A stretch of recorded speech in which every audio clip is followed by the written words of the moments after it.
Happy Children's Day to all. Today we are going to perform Mime. It is a performance of acting without any dialogues or any voice. So now we are going to start our skit with miming. ఒకానొకప్పుడు phones అనే మహమ్మారి లేనటువంటి సమయంలో మనకి ప్రస్తుతం ఇప్పుడు బోధిస్తున్న ఉపాధ్యాయులు పిల్లలుగా ఉన్నప్పుడు వాళ్ళ జీవిత పర్యంతం ఇలాగా ఉండేది. రాత్రికాల సమయము అందరూ నిద్రిస్తున్నారు. వారి వారి గృహములో ఎంతో ప్రశాంతంగా. ఉదయం కాగానే అందరూ లేచి వారి వారి పనులు చేసుకుంటున్నారు. తల్లిదండ్రులు పిల్లలు బడికి తయారవటానికి ఎంతో సహాయం చేస్తూ వారికి ఆహారం పెడుతూ ఉండేవారు. బడికి ఎంతో సంతోషంగా పంపించాలని పిల్లలందరినీ ఎంతో త్వరగా లేపుతూ తల్లిదండ్రులందరూ వారికి సహాయం చేస్తూ ఉండడం ఎంతో ఆహ్లాదకరంగా ఉండేది. అందులో తల్లిదండ్రుల ప్రేమ మరియు ఆప్యాయత కనిపిస్తూ ఉండటం ఎంతో సంతోషకరంగా ఉండేది. పిల్లలు బడికి ఎంతో సంతోషంగా మిత్రులందరితో కలిసి వెళ్తూ ఉండేవారు. పిల్లలందరూ బడికి చేరుకోగానే ఎంతో సంతోషంగా ఒకరితో ఒకరు కొట్లాటలు ఆడుకుంటూ ఆహ్లాదకరంగా వారి పాఠశాలలో గడుపుతూ ఉండేవారు. పిల్లలు బడిలోకి రాగానే టీచర్ వచ్చి పాఠాలు చెప్తూ ఉండేవారు. టీచర్ చెప్తున్న పాఠాలను సరిగ్గా వింటూ వాటిని శ్రద్ధగా అర్థం చేసుకుంటూ వారికున్న సలహాలను ఇస్తూ మరియు సందేహాలను తీరుస్తూ ఉండేవారు. వెంటనే పాఠశాల సమయం అయిపోగానే పిల్లలందరూ టీచర్కి టాటా చెప్తూ తిరిగి వాళ్ళ ఇళ్లకు వెళ్ళేవారు.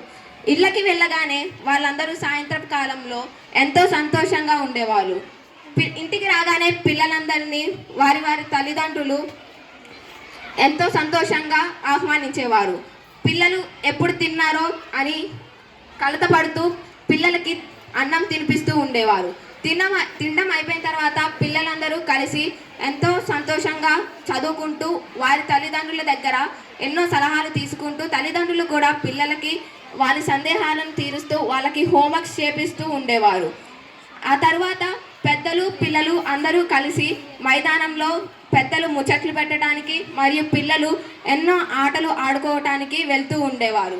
మైదానంలో ఎన్నో రకాల ఆటలు పిల్లలు ఆడుతూ ఉండేవారు. ఆ ఆటలు బొంగరం ఆట, అచ్చన గిల్లలు, వైకుంఠపాలి, ఓమరగుంటలు, అబ్బాయిలైతే కర్రా బిల్ల, గోళీలాట, కబడ్డీ మరియు ఇంకా ఎంతో ఆహ్లాదకరమైన ఆట మనందరికీ తెలిసిన ఆట గుడుగుడు గుంజం ఆట ఆడుకుంటూ వాళ్ళు ఎంతో సంతోషంగా ఉండేవాళ్ళు. అంతేకాక సమయం అయిపోయిన తర్వాత అందరూ వారి వారి ఇళ్ళకి తిరిగి వెళ్ళేవారు. వెళ్ళిన వెంటనే అందరూ వారి గృహములకు చేరుకున్నాక వారి తల్లిదండ్రులు వారికి అన్నం తినిపించి వారిని నిద్రపుచ్చేవారు. రాత్రికాల సమయంలో భోజనం చేసి వారు పడుకున్న తర్వాత ఎలాంటి చింత లేకుండా ప్రశాంతంగా రేపటి రోజు గురించి కలలు కంటూ నిద్రిస్తుండేవారు. కానీ ఫోన్ అనే మహమ్మారి రావడంతో మన జీవితాలన్నీ ఒక్కసారిగా తిరగలపడ్డాయి. మనం ఎటువైపు వెళ్తున్నామో ఏం చేస్తున్నాం కూడా అర్థం కాకుండా మారిపోయింది మన జీవితం. So now we are presenting a skit.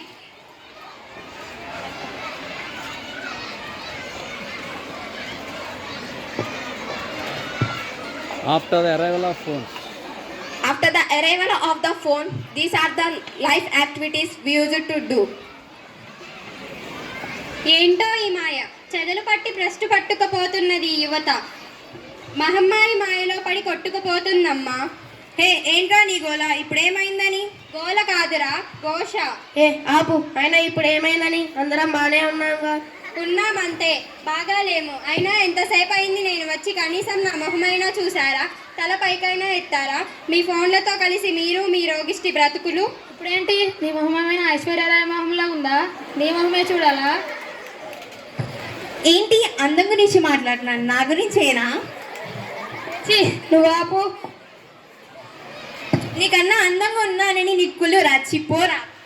సర్లే, అయినా మధ్యలో నా ఫోన్ ఏమన్నదని నా ఫోన్ తిడుతున్నావు? ఫోన్ ఆపండి, సిగ్గులేదా మీకు?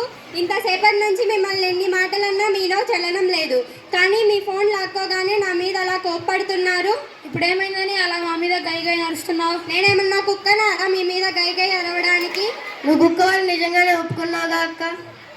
సరేరా, అయితే నేను చెప్పేది ఒక 5 నిమిషాలు వినండి. సరే చెప్పక్క. ఇవే తగ్గించుకుంటే బాగుండిద్ది. నాతో ఒక అరగంట బయటికి రండి. మీరు ఏ మాయలో పడుతున్నారో నేను మీకు చూపిస్తాను. అక్క ఒకసారి ఇలా సరే. సరే వెళ్దాం రండి. అరే ఇందాక నుంచి నడిపిస్తుంది, ఇంకెంత దూరం నడిపిస్తుంది? అవునరా, బాగా కాలు నొప్పులు. హాయ్ ఫ్రెండ్స్, వీళ్ళిద్దరు మా తమ్ముళ్ళు. నేను ఈరోజు బ్లాగ్ చేయబోతున్నాను. మా అక్క ఎక్కడికో తీసుకెళ్తుంది, మేము వెళ్తున్నాం. ఇలా చెయ్యకుండా ఉండాల్సింది. రీల్స్ తీయకుండా ఉంటేనే బాగుండేది. వచ్చేసాంరా మనం. ఎవరక్క వీళ్ళు? వీళ్ళేరా నా ఫ్రెండ్స్. ఏమైందక్క వీళ్ళకి ఇలా దెబ్బలు తగిలాయి? వాళ్ళు కూడా మీలా ఫోన్ పిచ్చిలో పడి రీల్స్ చేస్తూ అలా పడ్డారా. ఎలా అక్క? ఎలా అంటే అదొక పెద్ద కథరా. రాజు గారి ఏనుగు మీద రై రై రప్పారు.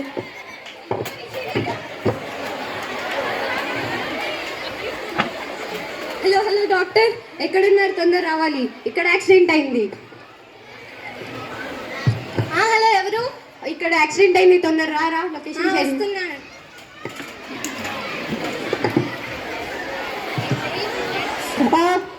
నొప్పి వస్తుంది. ఎలా తగిలింది? రీల్స్ చేస్తూ కింద పడింది, వెనకాల బైక్ వచ్చింది. అయ్యో, ఏమైంది డాక్టర్? ఇప్పుడు ఓకేనా? రిపోర్ట్స్ చూస్తున్నాను. బోన్ కొంచెం ఫ్రాక్చర్ అయింది. నేను మెడిసిన్స్ రాసిస్తాను, వాటిని వాడండి. అందుకే ఇలా నేను మీకు చెప్పింది, అలా ప్రమాదకరమైన చోట్ల రీల్స్ చేయొద్దు అని. ఇప్పుడైనా అర్థమైందా నీకు? రీల్స్ చేయడం వల్ల ఎంత ప్రమాదం ఉంటుందని తెలియదక్క. ఈ రోజు నుంచి రీల్స్ చేయడం కానీ చూడటం కానీ చేయము. సారీ అక్క. సరే, ఇంతే కాదు, నేను మీకు ఇంకొక సంఘటన చూపించాలి. నాతో రండి. ఉజ్వల ప్లెడ్జ్ రాసుకోవచ్చా? Pledge shoot shoot shoot shoot shoot shoot పక్కరారా పక్కరా మీ వల్లేరా ఎవరక్క వీళ్ళు ఇలా కొట్టుకుంటున్నారు? వీళ్ళు కూడా మీలా ఫోన్ మాయలో పడి గేమ్స్ ఆడుతూ ఇలా అయిపోయారురా. అందుకే నేను మీకు చెప్తున్నా, గేమ్స్ ఆడొద్దు, అలా తయారవ్వద్దు అనేసి. అంటే గేమ్స్ ఆడటం తప్పంటావా అక్క? గేమ్స్ ఆడటం తప్పు కాదురా, వాటికి వేరే మార్గాలు ఉన్నాయి. అవి ఫోన్లో ఆడి వాటికి ఎడిక్ట్ అవ్వడమే తప్పు. ఆ మార్గాలు ఏమంటే, మనం గేమ్స్ ఆడటానికి ఎన్నో మార్గాలు ఉన్నాయి. మనం మైదానంలో ఆడినప్పుడు మనం శారీరకంగా దృఢత్వంగా ఉంటాం. అలాంటి ఆటలు ఏదంటే బొంగరం, అచ్చనగిళ్ళలు, కబడ్డీ, ఖో మరియు గోళీలాట వంటివి మనకి ఎంతో ఆహ్లాదాన్ని కలిగిస్తాయి. అంతేకాక మనం మానసికంగా దృఢత్వంగా ఉండాలంటే చదరంగం, అష్టాచెమ్మ వంటి ఆటలు ఆడినప్పుడు మనం ఎంతో చురుగ్గా మరియు మనం మెదడు ఎంతో షార్ప్గా తయారవుతుంది. అంతేకాదురా, నేను మీకు ఇంకొక సంఘటన చూపించాలి. నాతో రండి. జాగ్రత్తగా గమనించండిరా. అమ్మ డబ్బులి అమ్మా. ఎందుకురా? బెట్టింగ్ కి. నేను ఇవ్వను రా. డబ్బులి అమ్మా. నేను ఇవ్వనంటే అర్థం డబ్బులు కావట్లే? కావాలా? లే. డబ్బులు ఛీ, ఛీ. అయ్యో అయ్యో అయ్యో, అయ్యో. ఏమైందండి? వచ్చి కూర్చోండి. మా అబ్బాయి గేమ్స్లలో అని పెట్టి కోట్లు లక్షలు మొత్తం లాస్ అయ్యాయండి. ఏం చేయాలో ఏం అర్థం కావట్లేదు. అయ్యో, మావాడు కూడా అలానే తయారవుతున్నాడని గేమింగ్లని. ఈ మొత్తం మనమేమో రాత్రి పగలు కష్టపడి వాళ్ళ కోసం కష్టపడి ఫీజులు కడతంటే చదువుకోకుండా వీళ్ళేమో ఇలా చేస్తున్నారండి. అయ్యో, ఇప్పుడు ఏం చేద్దాం? అయ్యో అయ్యో. అందుకేరా నేను చెప్పింది మీకు, అలా బెట్టింగ్ ఆడొద్దు, మీ జీవితాలను నాశనం చేసుకోవద్దని. అయితే అక్క, మరి మేము స్పోర్ట్స్ చూస్తూ ఎంజాయ్ చేస్తూ ఇలా బెట్టింగ్ చేయడం తప్ప? నేను తప్పనలేదురా, కానీ దానికి ఒక పరిమితి ఉండిద్ది. ఆ పరిమితి దాటి వెళ్తే మీ జీవితాలే నాశనం అయిపోతాయి. కాబట్టి మీరు జాగ్రత్తగా ఉండాలి. సూపర్ మెసేజ్ అని చెప్పి నీలో ఈ మార్పు కోసమేరా నేను ఇన్ని రోజులు కోరుతుంది.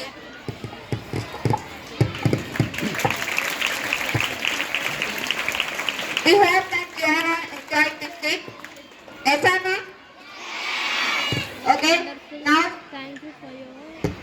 On this, message so now on this occasion, we are the children. Let us pledge ourselves to use the mobile phone in right way, not to the distraction way. Repeat with me. I am a digital citizen. I promise to be a responsible digital citizen and treat everyone in online with respect and courtesy. I shall always follow digital laws. I shall only use smartphone to enhance my productivity and abstain from becoming a slave to it. I spend in online for only my study and social activities. Thank you all. We all wish a